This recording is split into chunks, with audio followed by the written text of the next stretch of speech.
Baiklah, Assalamualaikum warahmatullahi wabarakatuh. Kembali bersama saya Abdurrahman Sidis, Seluler 3B, Fakultas Hukum Universitas Surya Kencana.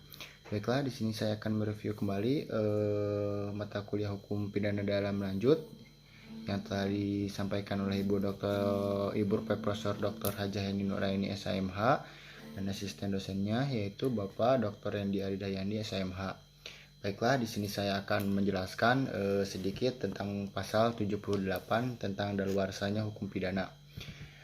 Pasal 78 KUHP, kewenangan menuntut pidana hapusnya karena daluarsa.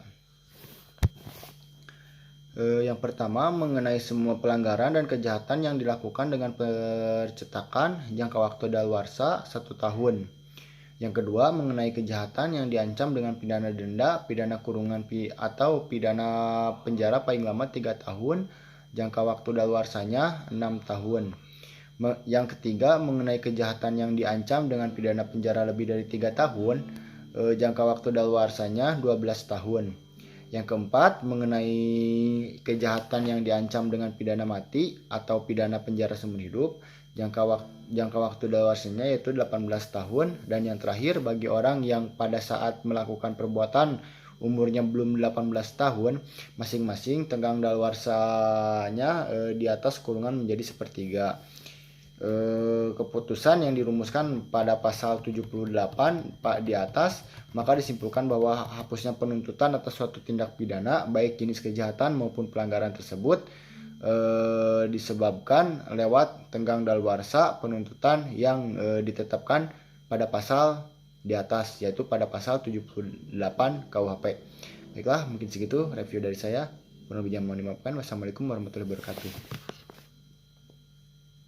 Dan baiklah, lanjut kepada jurnal. Di sini saya akan membawakan jurnal yang berjudul Penggunaan Daluarsa sebagai dasar permohonan peradilan di Indonesia antara formil atau material. Pada hakikatnya, hukum acara pidana adalah aturan hukum untuk melindungi warga negara dengan perlakuan sewenang-wenangnya oleh aparatur penegak hukum.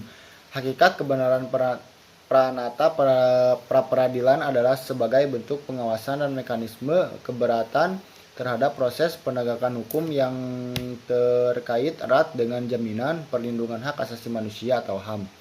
Peradilan yang ada pada KUHP yang dianggap dapat memberikan perlindungan HAM secara substantif kemudian membuat pada zamannya aturan tentang pra-peradilan dianggap sebagai bagian dari mahakarya KUHP. Adanya ruang lingkup para peradilan yang terbatas pada ranah formil inilah dalam praktiknya sangat bias untuk menginterpretasi mengenai mana yang termasuk pada ranah formil dan material jika dilihat penyebabnya. Maka dapat dipahami bahwa penyebab utamanya adalah karena dalam peraturan perundang-undangan tidak terdapat definisi atau batasan yang jelas mengenai ruang lingkup dari konsep formil.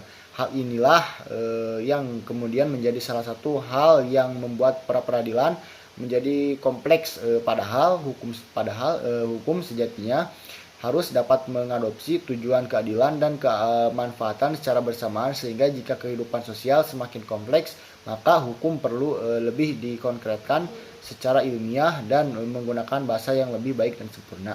Baiklah, mungkin segitu review jurnal saya. Kurang lebihnya mohon dimaafkan. Wassalamualaikum warahmatullahi wabarakatuh.